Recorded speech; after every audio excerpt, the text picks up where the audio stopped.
Știți cum sunt ăia pe care vin pe la colțuri cu telefoane, avem telefoane băieții? Eu sunt. Cel mai cerut videoclip sau unul dintre cele mai cerute a fost cel cu ce se află în geanta mea. What's in my bag, ce se află în geanta mea, toată lumea vrea să știe ce se află în geanta mea. Mă rog, ideea e că în fiecare săptămână a fost cineva, cel puțin o persoană, care mi-a cerut să fac neapărat What's in my bag. Așa că o să fac What's in my bag, o să vă arăt imediat ce am eu în geantă. Ca idee, e foarte posibil ca și chiuveta de bucătărie să fie la mine în geantă, pentru că de obicei car foarte multe lucruri după mine, dar asta depinde și de geantă. Adică în cazul meu ori am o geantă foarte mare și încăpătoare, ori am o gentuță foarte mică pe care de regulă o iau când trebuie să alerg prin oraș sau nu știu, sunt îmbrăcat așa mai casual și n-am nimic foarte fancy pe mine, că atunci nu merge să mă car cu dita valizoaca. Dar, ca să vă arăt geanta pe care o folosesc cel mai des în ultima vreme, este... Mamă! Geanta asta, eu la spate, este geanta asta de la Aldo, pe care v-am arătat-o în vlogul ăla pe care l-am făcut cu fratele. O să pun link în descriere în cazul în care nu l-ați văzut. E o geantă pe care mi-am luat-o acum vreo 3 săptămâni, ceva de genul ăsta. E o geantă de la Aldo, foarte încăpătoare, are pe aici niște detalii aurii, aici la fel, fermoarul auriu.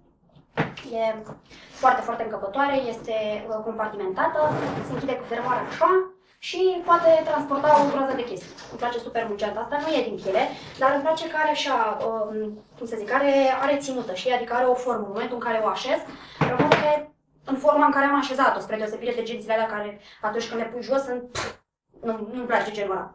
Deci asta e geanta mea în prezent și dacă nu o folosesc pe asta, mă folosesc de regulă de genți din alea purtate crossover, adică așa pe diagonală, știi, gen poștaș. Genți micuțe în care țin doar câteva chestii. Și ca idee, de regulă o folosesc pe asta. E o geantă pe care am luat-o acum un an, cred că am luat-o de la Mini Pri. Am mai multe în genul ăsta, e micuță așa, încăpătoare, ce am luat. E micuță ea, dar încap multe chestii. E goală deocamdată, pentru că am toate porcăriile astea. Dar îmi fac treaba cu ea, dacă am nevoie să mă duc la cumpărături sau nu știu, să alerg, să mă duc să plătesc facturi, îmi fac treaba super bine cu asta. Bun, ca să nu mai lungesc, să vă arăt ce am în gentori. Mai întâi și mai întâi telefoanele. Țin 2 telefoane după mine, ăsta e telefonul pe care îl folosesc ca să sun, iar ăsta e iPhone-ul pe care îl folosesc mai mult pentru poze și să intru pe net și să citesc mail-uri și chestii de genul ăsta. iPhone 4, cred că ăsta. Mai departe, am o sticlă de apă. Eu nu prea beau apă, după cum v-am zis, dar mai ales acum că a venit căldura, e problematic, știi, când sunt în oraș și alerg, nu prea îmi vine să mă duc să dau nu știu cât bani pe o sticlă de cola, așa că încerc să-mi iau de acasă. Apă, e pur și simplu apă plată într-un recipient, ăsta e un recipient pe care l-am luat de la Primark anul trecut când am fost în Spania, o iau Primark acolo, normal, și, nu știu, 2 euro sau ceva am dat pe el, e foarte practic așa, cred că e de fapt din ăla pentru sală, pentru când te duci la fitness. Da? Bun, își face treaba. Mai departe. Camerele foto. De regulă la mine în geantă sunt vreo 3 camere foto. Asta care filmează acum, asta mare, DSLR-ul adică, și încă 2 mai micuțe. Astea le țin pentru vlogging. Știți cum sunt ăia cu telefoane, avem telefoane, toate mărcile băieții? Eu sunt. Deci de acolo sunt, la mine în geantă să găsesc telefoane, camere foto, Sony, Olympus, Canon, tot ce vreți la mine găsiți. Deci dacă vreți un telefon, o cameră foto, vă rezolvă fata. Ca să știți. Mai departe am portfardul. Portfardul ăsta conține doar câteva chestii, nu am Maglavice pe aici și altele de genul, dar ca să vă arăt din el, e un portfard transparent pe care l-am luat din Jumbo Jumbo iarna trecută. Am în el săpunele din astea pentru mâini, de alea de la Bath and Body Works. Sunt niște dezinfectante din astea de mâini, știi, când n-ai unde să te speli pe mâini sau nu știu, ceva de genul, parfumate. Astea sunt mai de vară așa, ceva tropical, nu știu cum, Honolulu Sun, mai am un albastru. Și asta e cam de iarnă, dar n-are nimic, e ok, miros foarte frumos. Mai am plasturi, pentru că se întâmplă foarte des să mă roadă pantofii, să mă doară picioarele sau, nu știu, să am bășici și alte chestii de genul și am nevoie permanentă de plasturi la mine. Absorbante, evident, da. Toată lumea are absorbante, nu mi-e rușine, sper să nu se crizeze nimeni care arată absorbante. Nu e nicio rușine să folosești absorbante, toată lumea folosește absorbante. Femei. Mă rog. Așa, o pilă. Ăsta de nas, Bixtonimo, pentru că v-am zis că am fost răcită în ultima vreme și chiar am avut nevoie de asta la halul în care vorbeam și respiram și mă chimeam. Ce mai am? Mai am un parfum. Parfumerul ăsta negru, de la Bulgari. Mai am pe lângă asta niște mostre din alea de parfum pe care le-am primit de la Debenhams. Am cumpărat ceva de acolo și mi-a dat aia la mostre de parfum să-mi ajungă. Și am niște din astea micuțe, mai mă dau și cu astea, câteodată. Ăsta este, nu știu ce, Salvatore Ferragamo. Așa. Ăsta este Lancôme La Vie Belle. Bam.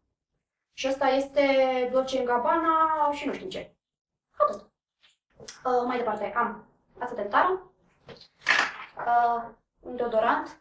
Ăsta micuț de la Gero Vital. Ăsta mi l-a dat taică-mi. Nu știu cum a intrat taică-mi în posesia lui, dar și că iau știu și folosește. Nu știu. E un deodorant, ok. E bun. Așa. O cremă din asta micuță de la Nivea. Un balsam de buze, e de la gama aia I Love, despre care v-am zis, cu gelurile de duș și alea care miros mâncabili și bla bla bla. Știți toată povestea. E cu căpșuni și frișcă. Balsamul ăsta de buze. E ok. Când mi se crapă buzele sau mi se usucă sau simt nevoie de a mă da cu ceva pe buze, mă dau cu ăsta și de regulă îl și mănânc, pentru că e foarte mâncabil. Mai departe. Am bețișoare din astea de urechi, pentru că se întâmplă să mi se întindă rimelul pe aici, pe la ochi și am nevoie de astea să mă șterg, că nu sunt în stare să mă descurc cu degetele mele, clar. Mai am și o beuri. Din nou, hai să nu ne grizăm, așa. Mai am un ruj, rujul ăla de la Too Faced, pe care vi l-am arătat și în videoclipul ăla cu make-up. Așa, mai am o oglinjoară. Oglinjoara asta micuță pe care sper că o vedeți, o am de mult timp, e vintage așa și are țesătură. Modelul ăsta aici cu țesătură și cu auriu, cam așa arată. Îmi place mult oglinjoara aia. Și în rest mai am un elastic, niște agrafe, cam atât. Cam astea sunt în portofoliul meu. Mai departe. Ce mai am în geam? Șervetele demachiante. Mă șterg pe mâini de regulă cu ele, nu prea le folosesc ca să mă demachez. Șervețele normale. Etuiul pentru ochelari, de soare. În general schimb ochelarii pe care îi țin aici, îi schimb în fiecare zi, dar uite că mai am pe ăștia.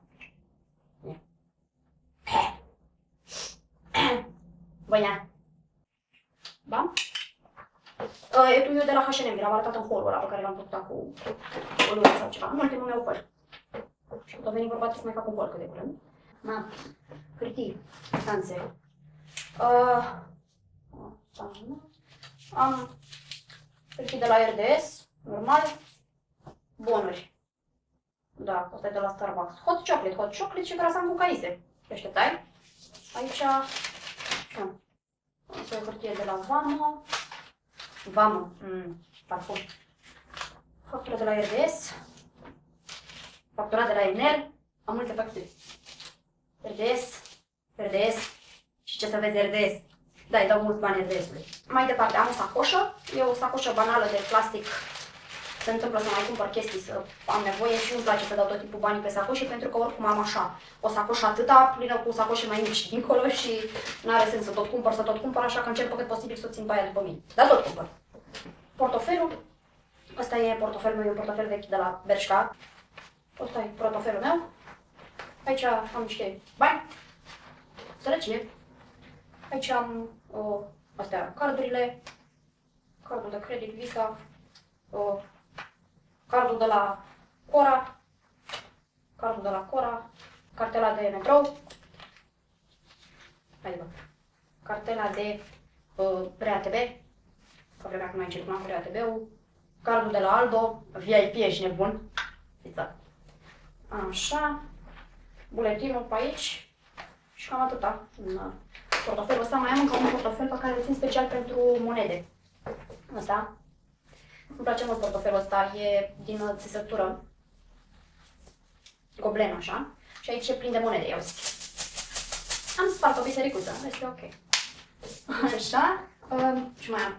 Mai am o rolă de scame, care da, e înfășurată în hârtie igienică acum, pentru că e lipicioasă și dacă îi scot hârtia igienică, mi se lipește de toate chestiile din gen, așa că o țin așa. Am nevoie de chestia asta pentru că având chet, adică pe rumbu, am tot timpul păr pe mine și am nevoie de o chestie ca să mă curăț. Am o carte, depinde unde mă duc, dar de regulă dacă am de mers cu metrou sau știu că, nu știu, sunt într-un spate undeva unde trebuie să aștept sau ceva de genul, car o carte după mine, de asta micuță, subțirică, asta e ultima pe care am citit-o, trebuie să văd ce citesc mai departe, e Agatha Christie, îmi place mult Agatha Christie, ceasurile. O să fac și videoclipul ăla despre cărți, știu că mi-aș cerut și e pe listă, o să fac și pe ăla, dar da, că ideea asta e ultima pe care am citit-o. Mai departe am o agendă și un pix. Asta este una dintre agendele mele, am mai multe. Aici îmi notez chestii, orice am nevoie, de la liste de cumpărături până la idei pentru YouTube. Mamă, ce am pluma asta aici la mine. Mai departe am gumă, orbitul nostru cel de toate zilele. Ce am mai am aici? Căștile, pentru că mai ales când sunt în public sau merg pe stradă am nevoie să ascult muzică. Așa. Șervețele de la Dristor, pentru că așa urma. Eu mănânc sănătos, știți. Da, și ultimul lucru care se află în geanta mea, afară de chei, cheile mele, ultimul lucru ar fi bomboanele. Am bomboane. Pentru că am nevoie de doza mea zilnică de dulciuri. Doza mea, de fapt, se traduce mai bine în dozele mele, că nu e doar una, dar în geantă, în general, car și bomboanele de genul ăsta. Și cam asta ar fi. Astea sunt chestiile pe care le car eu în geantă, în mod normal. Schimb conținutul genții destul de des. Nu le car întotdeauna pe astea toate cu mine, după cum v-am zis, se întâmplă să o car și pe aia micuță și în aia clar nu cap toate astea. Dar dacă e să o iau pe asta mare cu mine, cam astea sunt lucrurile pe care le car eu în geantă. Ce m-am încălzit! Sper că v-a plăcut videoclipul ăsta și că am satisfăcut niște curiozități. Eu sunt foarte fericită că mi-a ieșit din grijă și am terminat cu el, deci gata, am terminat cu What's in my bag. Aș aprecia dacă se poate acolo o atenție, o măslină, o bulină, ceva acolo, like și mie. De asemenea, dacă vreți să vă abonați la canalul meu, mulțumesc foarte, foarte mult. Este foarte apreciată inițiativa voastră. Mulțumesc că v-ați uitat la mine și ne vedem duminică, sper, cu un nou clip. Vine ziua mea, vineri este ziua mea și o să încerc să filmez ceva, să vloguiesc ceva, oraș, nu știu, chestii, sau o să fac un get ready with me, nu știu. O să vedem.